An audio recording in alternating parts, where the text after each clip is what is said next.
Welcome to Raise Nation Radio, live from the Country Music Hall of Fame at the 8th Annual Raise Conference in Nashville, Tennessee. I'm Dawn Lego, and I could not be more excited about this year's conference. Over the next 2 days, we'll talk to fundraising leaders about the latest and greatest from the nonprofit world. We'll explore hot-button issues, innovative ideas, and bring you all the energy from the Music City. And joining me is my fantastic co-host, Matt Bitsagai from DonorDoc. Thanks, Don. We are so excited to be here. We can't wait to share with you some innovative fundraising strategies, some inspiring stories. Buckle up, everyone, and get ready. We are about to raise the bar together. Welcome to Raise Nation Radio.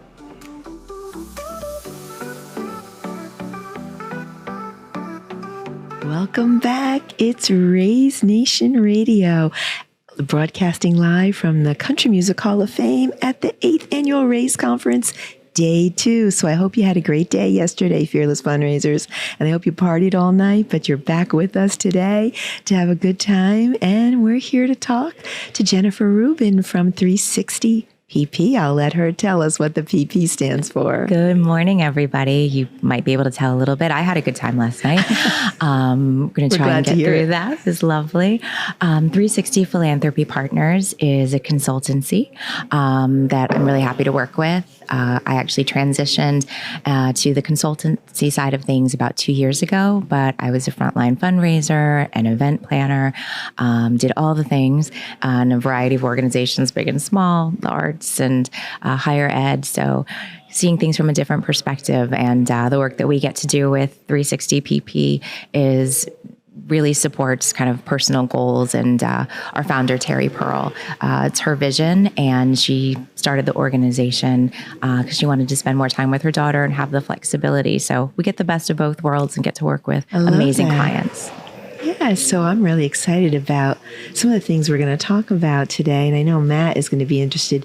I think 360 is not by accident, right? Correct. We're really talking about a couple of different lenses here. Yeah. One, your event program and how that feeds into sustainability.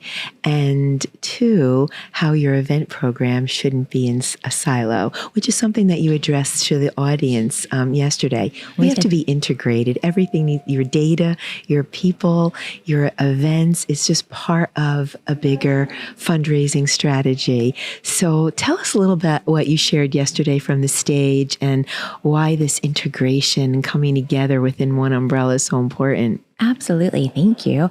So yesterday we had the pleasure of addressing everyone in the morning session, and the title was about inspiring and engaging an audience through events and how that translates into major gifts through your donors.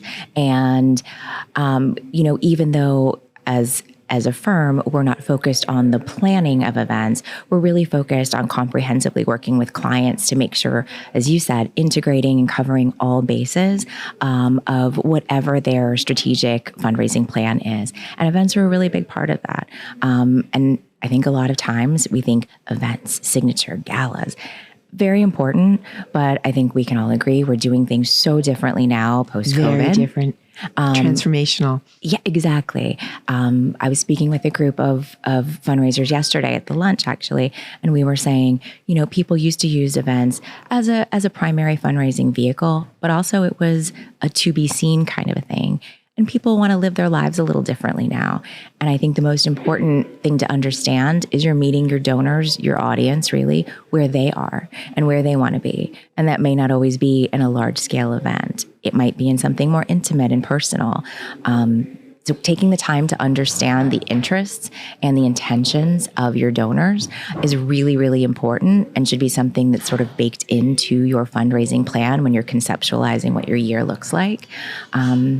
And to that end, working with your team organizationally to make sure, we all have the same objective. We want to make sure that we have engaged donors, not for an event one time, but throughout the year. 4 hours. Exactly. Right. Exactly. We want their attention for more than 4 hours. You want that to be something that sort of, piques their interest or confirms something that they may already know. But it's an opportunity, and one we should use touch it point. Exactly. And one touch point with a lot of data, which I'm sure you're interested in, Matt. Like, what do we do with that at the end of the event? Yeah, Make it actionable. Yeah, coming from, so DonorDoc, we're a CRM, so we're trying to collect. And I love the name because we talk a lot about the idea of like having a 360-degree view of your donors all the time. Well, of course, that means trying to not have data silos and different things. So how do you approach that with clients that are, doing events and making sure that they don't, event data lives over here and everything else lives over here? How do we break those silos down and make sure that you have that 360-degree view? Such a great point. And I think, fundraisers are so used to doing everything analog, even though some of the technology may not be new and the CRM solutions may not be new, how we're collecting data, there's so much of it. Yeah. Who's buying what level ticket? Even beyond that, what are their interests? Who's coming to what, why? If we do something seasonally, who's showing up? If we do something that we can be very interest specific, within our organization, who's showing up and why? What's their feedback? I think paying attention to all of those data points, I think it's really important as part of event follow-up, small or large, is to do a quick little survey, do a little check-in. It's another touch point. It's another opportunity to engage. And I think we all know people really like to tell you how they feel about things. And so making sure that we're capturing that in the right place and that it's something that we can also pull back out. We can sort, we can mine through it. Yeah, they become kind of natural segments in your data for you to be able to use for those engagement purposes. And I think that makes a lot of sense. I know that you have talked about the idea that, and that silos, not just in terms of data, but also with the people who, so your event team and then the rest of your development team, like making sure there's integration there. Can you talk a little bit more about kind of the ideas along that? I can, and I will. And even beyond internally, we'll start with the internal, but all of these, an event, regardless of size, it's an opportunity. It is an engagement opportunity. And it's important internally for the organization to be aligned in what their goals are and how they're being implemented. And if you're lucky enough to be with an organization that's large enough to have both marketing department and development, there should be a reciprocity there. The message should be something that's felt throughout. It's so important for framing the event. You want everyone to walk away or walk into and out of, understanding why they're there and being able to articulate and pass the message on. The message shouldn't stay in whatever venue you're in. The message should go and leave with your donors or potential donors. It should also resonate with your board. It's all bridge building opportunities. And when we talk about that full integration, it definitely starts internally. I think it starts with a good plan, but making sure that you're also using that as opportunities to connect with your stakeholders, your leadership, volunteers, everybody. And also, I think sometimes what gets forgotten is the communities that we're serving and touching and bridging that and bringing that closer to the people that are supporting them. So I think we're talking about now we're telling our audiences what to do, and we know we need to do things a little bit differently than we've done them before. But how does 360PP work with clients to tell them how they go about it? So our audience is hearing it, right? Collect data, integrate it, get your teams on the same page, the community, who you're serving, volunteers. We're hearing it all. But I think we really need to address now the how. How do we go about it? Because that just seems so monumental, I think. I love it. I tell my clients all the time in a variety of capacities, there's always the what and the so what. And the what, I like that. The what is, how are we going to get people to do the things? And then why are they doing it? What's the connection? We spoke a little bit yesterday about how we have to work across generations now. And whatever kind of event you might be conceptualizing, who really is it for and how do we meet people where they are? And I hate to lump people into the categories, but what we're all familiar with, right? You have your sort of, I call them seasoned donors, but people who are sort of in the boomer generation right now. But you also have your Gen X, which does not get a lot of love and attention, but has a lot of wealth that's coming their way very soon. We spoke about that a little bit yesterday. And then, of course, you have your millennials and your Zers. And I think now we're even talking about alphas. So, all of these different groups of people, you want their attention for different reasons. And you have to meet them where they are and find out how they like to receive information. If I tell you something and you're like, I don't open mail, then the message isn't being received. So I need to know, how you like to receive information. Is it on a social media platform? Is it through a phone call? Is it through a meeting? And to get back to what we were talking about earlier about data, all of that can be collected as well. Sometimes it's a really simple question. How do you want me to contact you? How would you like to be in touch? Or how would you like to receive information?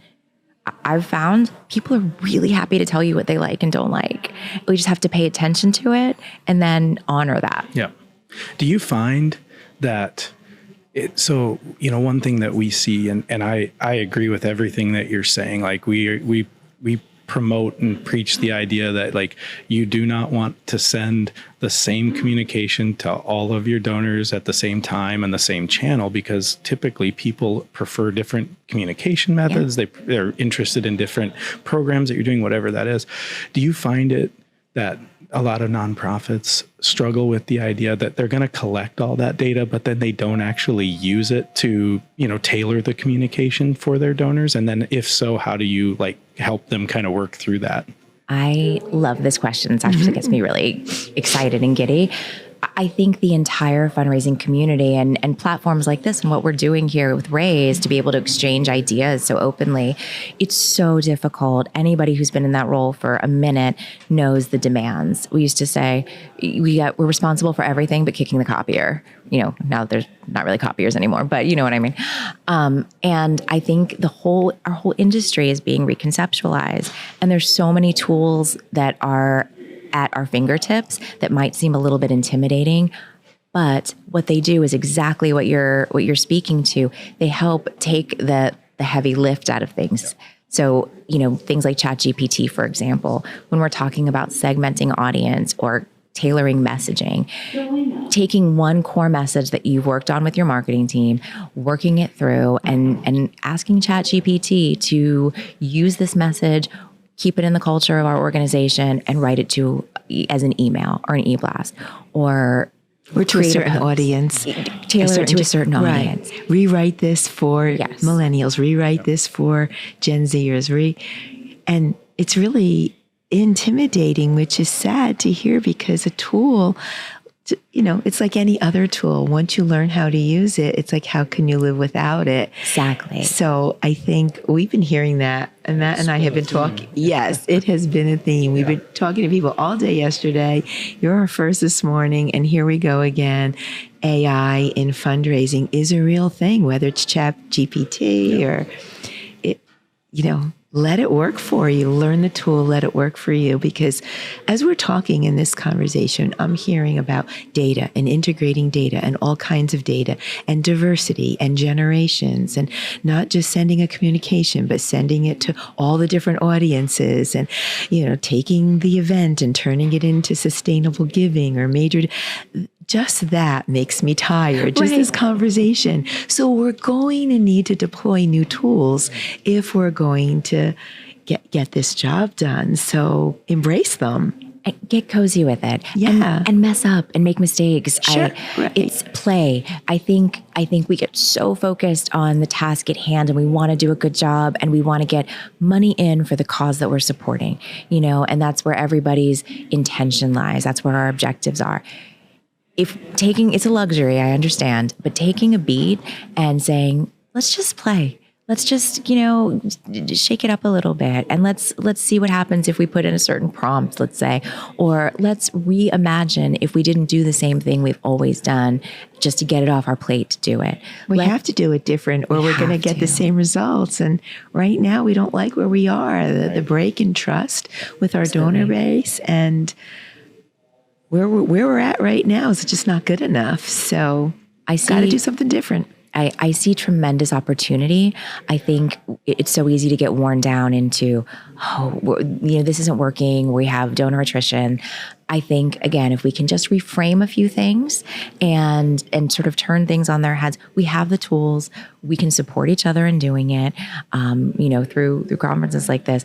We just have to do it. Yep. And the opportunity is tremendous. And I think that people are willing to receive the message.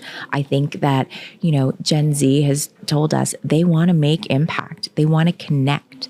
And so we just have to more so than any other generation, I think. Absolutely. So who's offering what? If there's a wealth accumulation that's happening and going to be trickling down through the generations, let's pay attention to that. And let's understand how they want to do philanthropy, right? Let's understand how they want to give. Let's meet them where they are. And that's what the partnership is. It doesn't have to be transactional. It should be building partnership. Of course. Yeah. What I love about this conversation is that we're not in the heaviness of it. Yeah. I love your attitude, Jen, that this is opportunity. We know we can't keep doing things the same way, but that doesn't need to be a negative. That needs to be, okay, what's new and exciting and how do we embrace it? Yeah, it's an opportunity. And I think that's exciting. Yeah. So if you wanted to impart one message, we'll wrap up with this, one message to the entire Raise community that's listening online and here at the conference, what do you want them to walk away with? I think if everybody could walk away with one new idea, something that they may not be super sure how to implement yet, but something that they left with from the time here, somebody that they heard that inspired them and reignited that little spark that we all have to hit the accelerator and try something different and reimagine something in a new way and give it a shot. I think that's a huge win. You're right. Yep. Spot on. I love that message. And I think our audience needs just to understand there's people that want to help, right? There's Matt, it's a guy from Donor Doc. There's Jen Ruin from 360 PP. We really have that philanthropic servant heart, and there's resources. So let's take advantage of them. Exciting. Jen, thanks so much for joining us today. What are your plans for the rest of the conference? Thank you so much for having me. Wow. So there's some great speakers today. I know there's a really exciting keynote I'm ready for. Deb Barge from Big Brothers Big Sisters. Yes, I'm so excited to see her. We all are. And then post that, it's, walk around, grab a snow globe, and hit a plane. There you go. Well, thanks for joining us. Matt and I are so grateful for the time with you. Thank you both. Really, really illuminating. Thank you.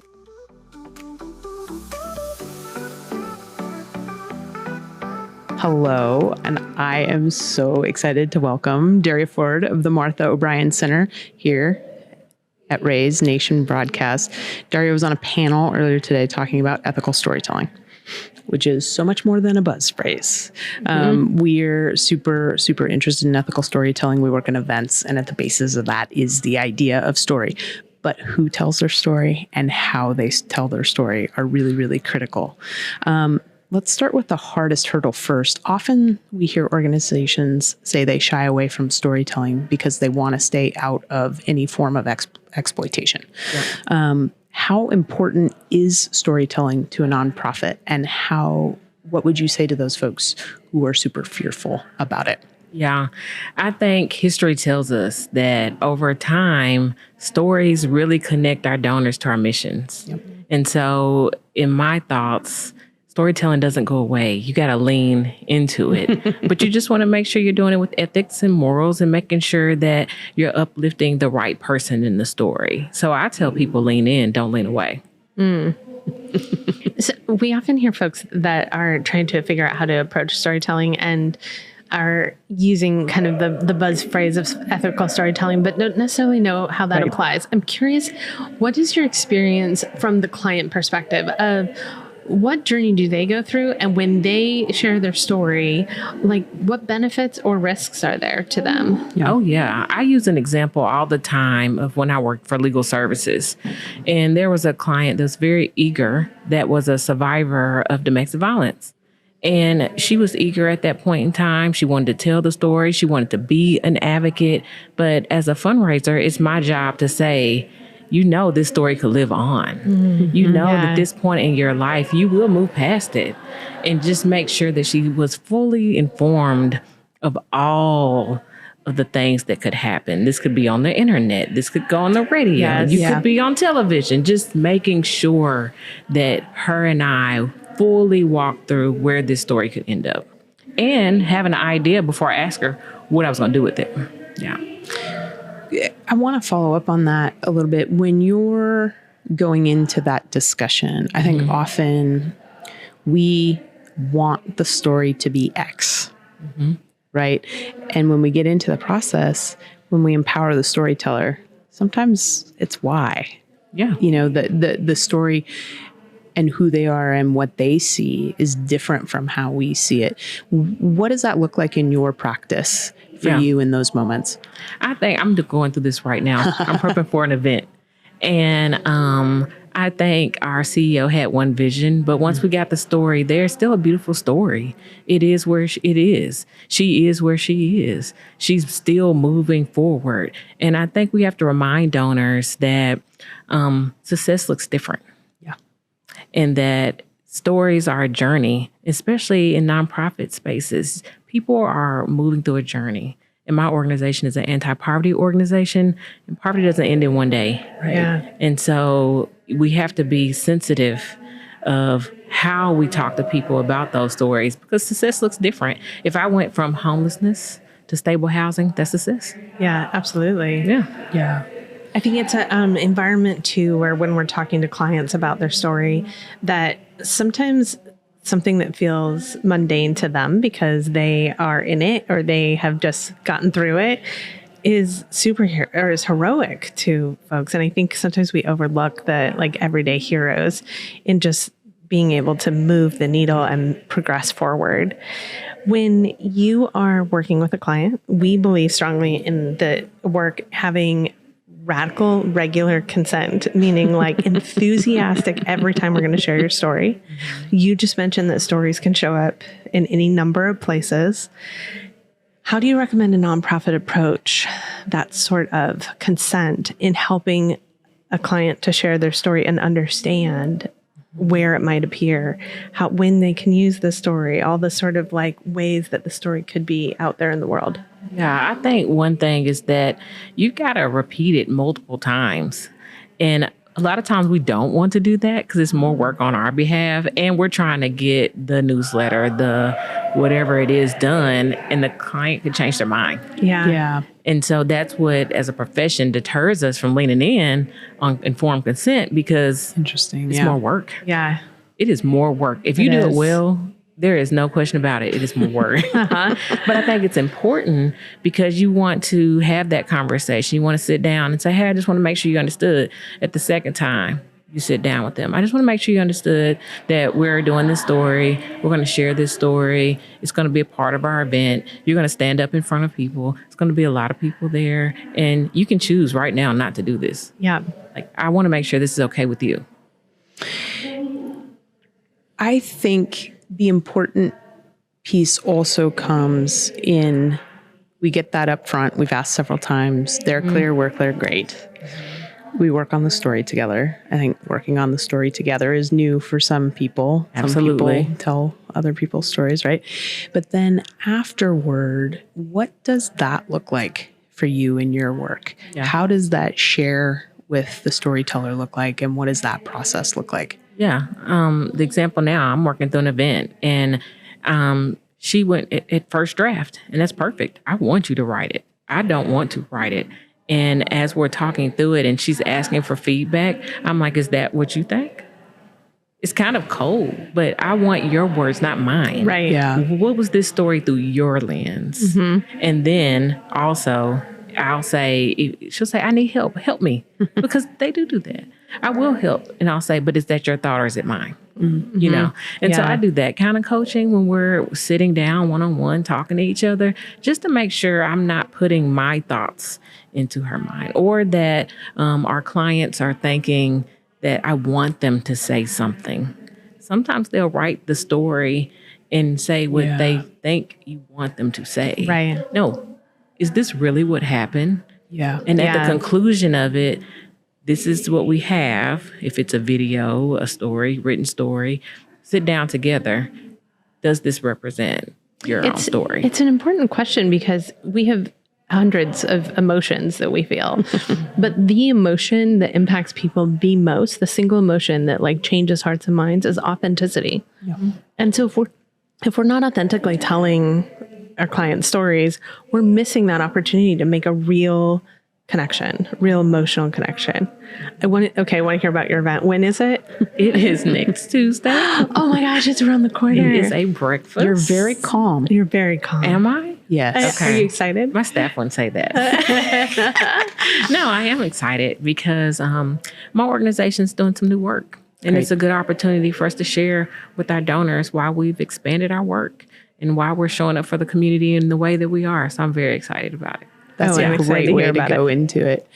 I want to ask you, I think how folks tell their stories is often where the exploitation happens. I think when we hear from organizations who are like, we can't tell stories, we don't want to exploit our people, it's because they've seen it done poorly Right, a lot, or maybe they in fact have really done it poorly. Yeah. And it's not actually the you empowering someone to tell their story that's exploitative. Exploitative. Yeah. The exploitation happens when you tell someone's story for them, when you don't get their consent.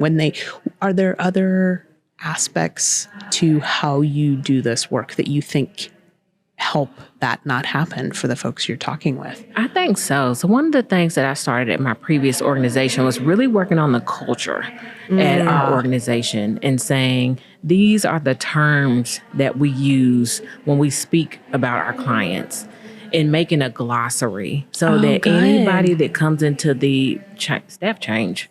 So anybody that comes. That never happens. You know what I mean? Anybody that comes, it stays a part of the culture.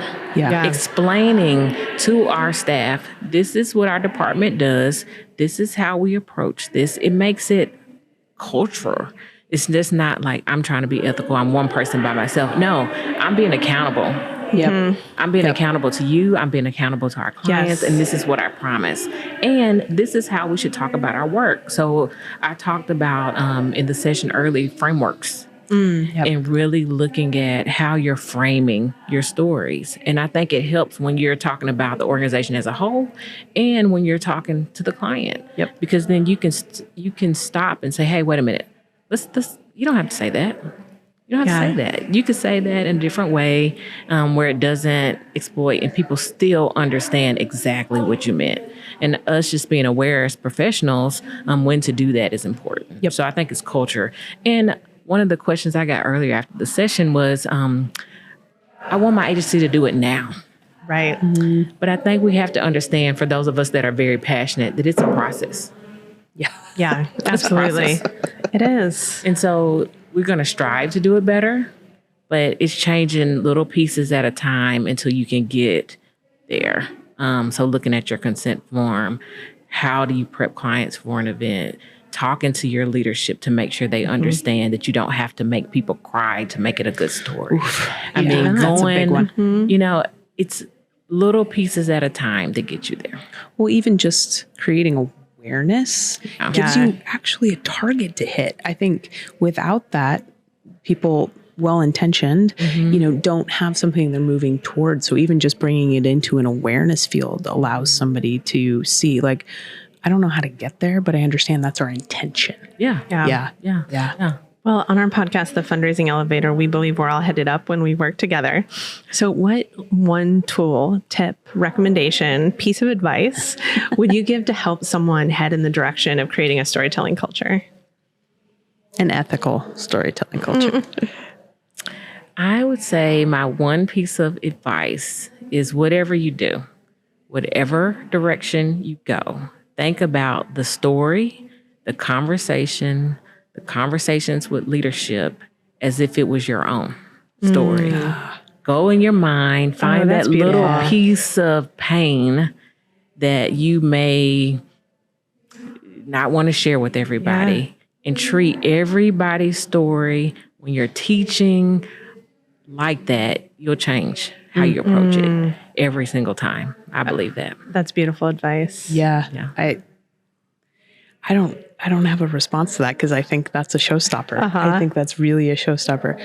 Daria, I am so grateful you're in the world doing the work that you do. Thank I am you. so Thank you. Thank you, thank you, thank thankful you you. came by the Raise Nation broadcast to hang out with us for a few minutes. I hope that event is just kick-ass. Thank you. Have an incredible event. Thank you for joining us today. Thank you.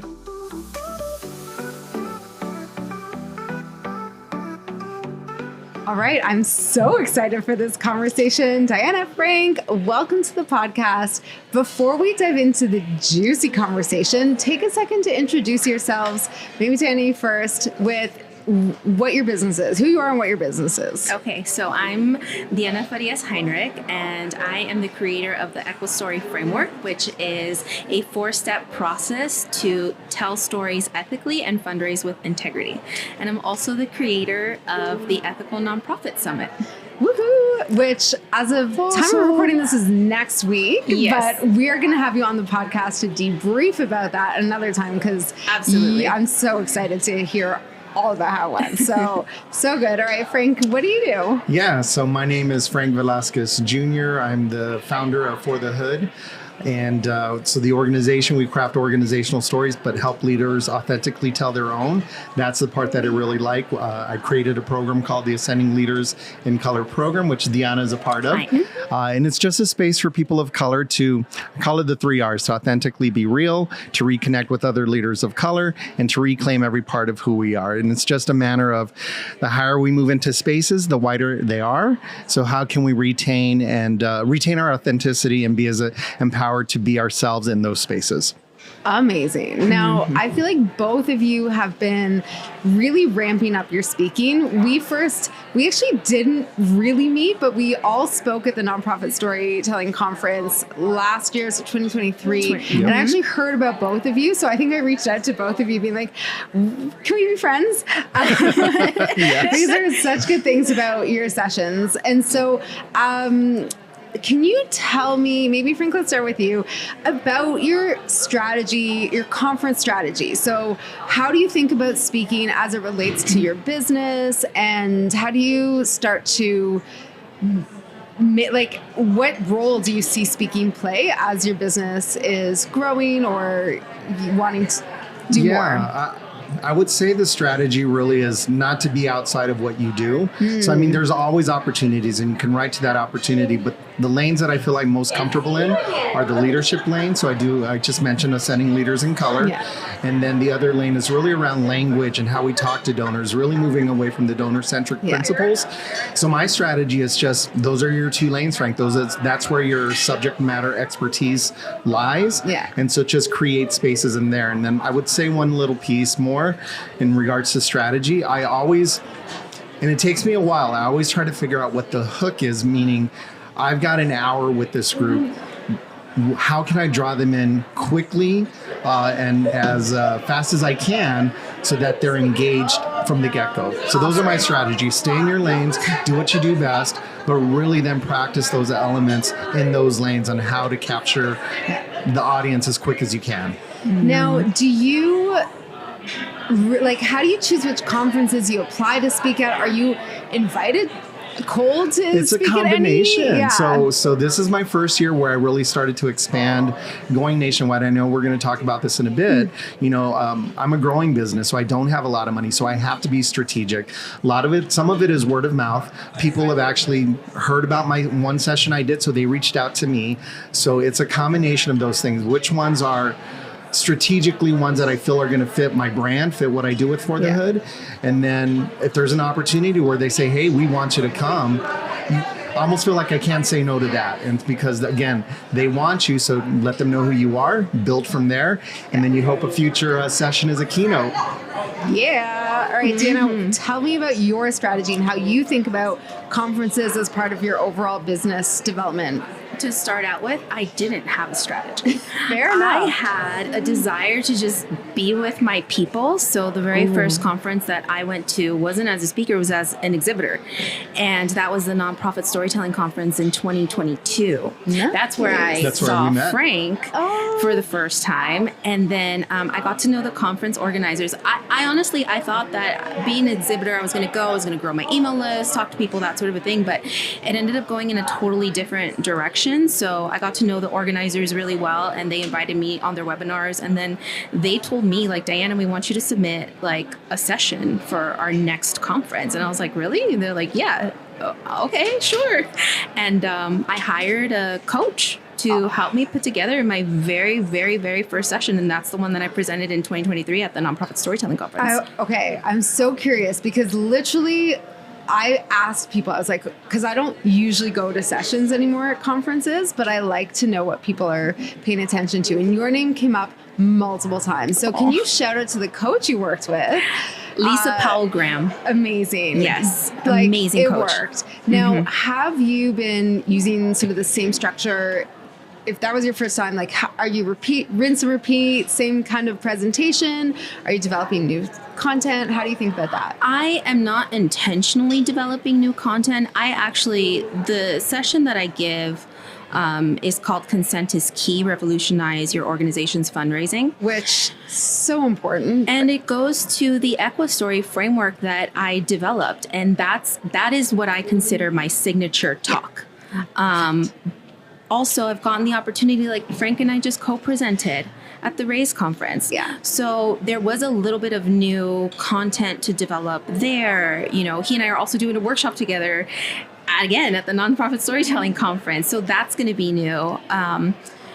But I like to, whenever I can, go back to this signature presentation, because it's the thing that I do. It's the thing that my business hinges on. It's the thing that I'm passionate about.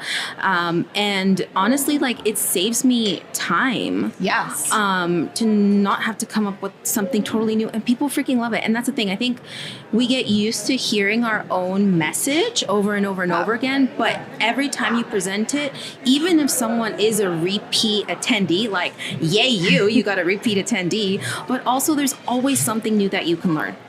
100%. I love that you said that because, everyone in the audience is hearing it for the first time. And even if they've heard you before, they're hearing some part of it for the first time. Exactly. I love that. Now, you mentioned it's more efficient from, like, you don't have, your time is money. And if you're not spending time developing new content, that is more profitable for you. Exactly. We've talked offline about getting paid to speak. We've talked a lot about that generally with both of you and others.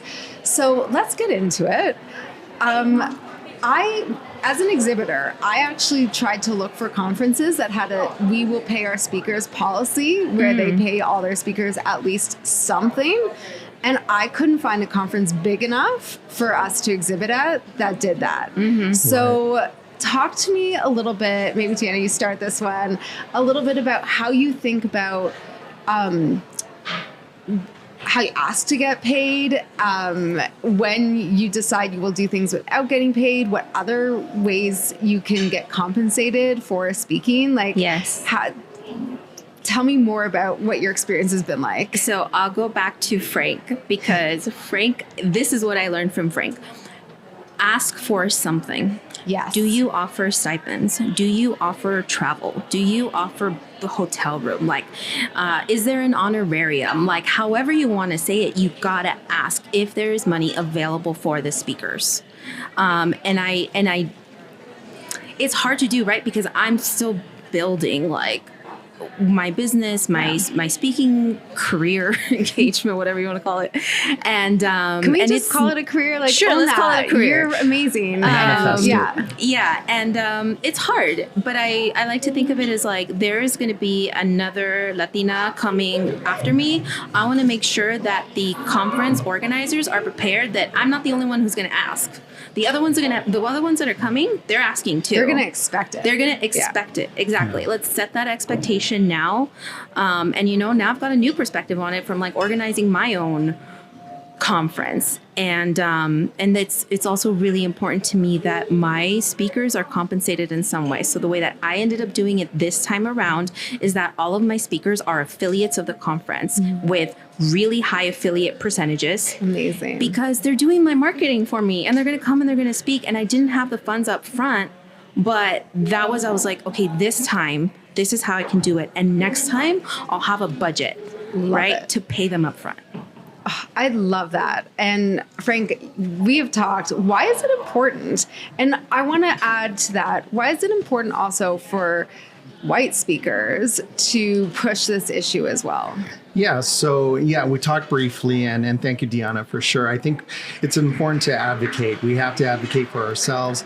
The history of nonprofits really comes from a scarcity mindset. And what I shared statistically before we started this was, in America, generational wealth, it's 10 times, white folks have 10 times the generational wealth than black folks do, and 8 times the generational wealth than brown folks do. So what that says is they're more apt to be able to take a non-paid speaking engagement versus black and brown folks. So it's important to advocate and to really get that message across to our nonprofits, which are primarily led by white folks, to help them understand why it's important. It's an equitable thing. It's an equity thing. And so like Deanna and I, that's our space as we talk about equity. How are people being paid equitable? And so I think it's an important message to share, because then it advocates for the entire industry where everybody's getting paid an equitable amount to have these opportunities. These are businesses, as you just mentioned with Deanna, like this is a career. This is a career that I'm hoping that I can expand into, and the money is where you grow that career. Yeah. And they're gaining lots of knowledge from us. We are subject matter experts.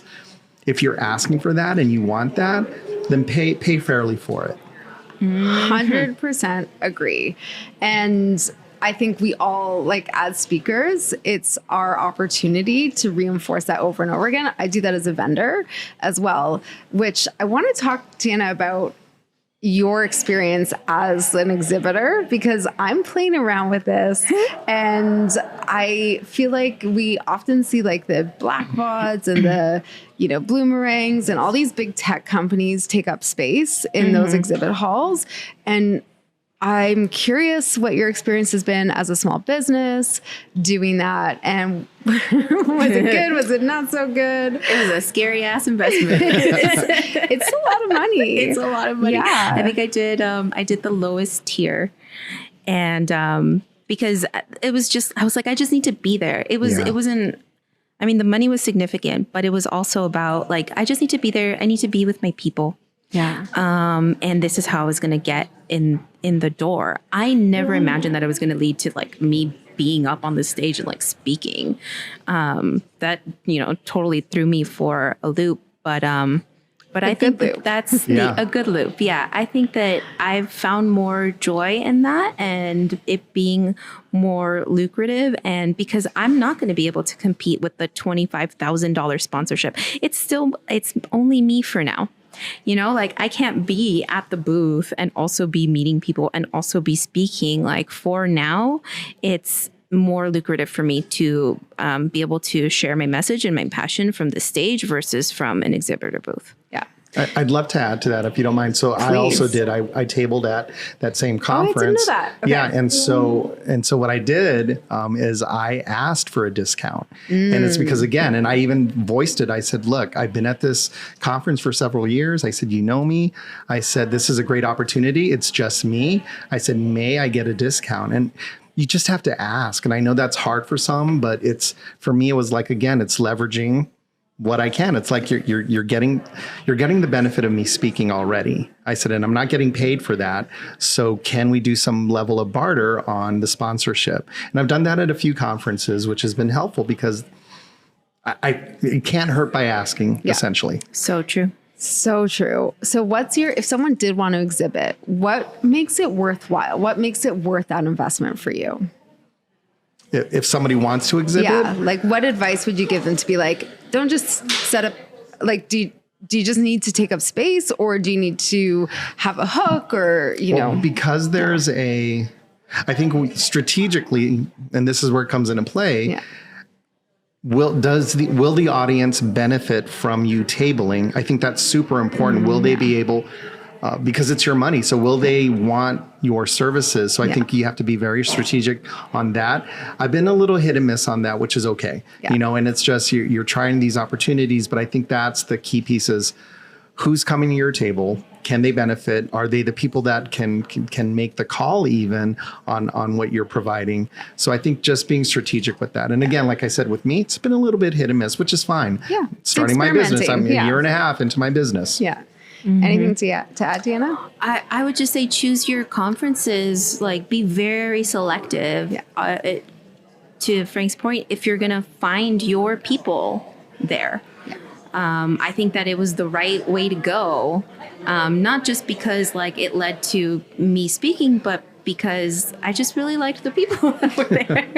I honestly, that's something we haven't talked about, but part of my favorite thing about being at conferences is actually getting to see other consultants and connecting, because we all work kind of like we collaborate online and everyone supports each other, and then we're together and it just feels so nice. So. Yes, exactly. Yeah. Well, I'd love to share, because you didn't share this part of the story. So when Deanna knew she was going to speak, she put a LinkedIn post and was like, "Hey, any tips? Blah blah blah." And I was just Frank like, directly. I was like, Frank. No, she put that on. You put it on the LinkedIn post, and then I said, well, let's just get on a Zoom call. And then that's what happened. We got on a Zoom call. But here we are today. We're actually co-presenting. That manifested it into itself because we wanted to do that. So we were just like, taking imagine those, us on the conference track together next year. Yes, that's exactly what happened. If anyone's listening, you're programming conferences, you heard it here first. This is a power duo. I love it. Thank you. Thank you both so much. We are going to wrap up here. Thank you, I really Cindy. appreciate Thanks you for being part having of this us. conversation.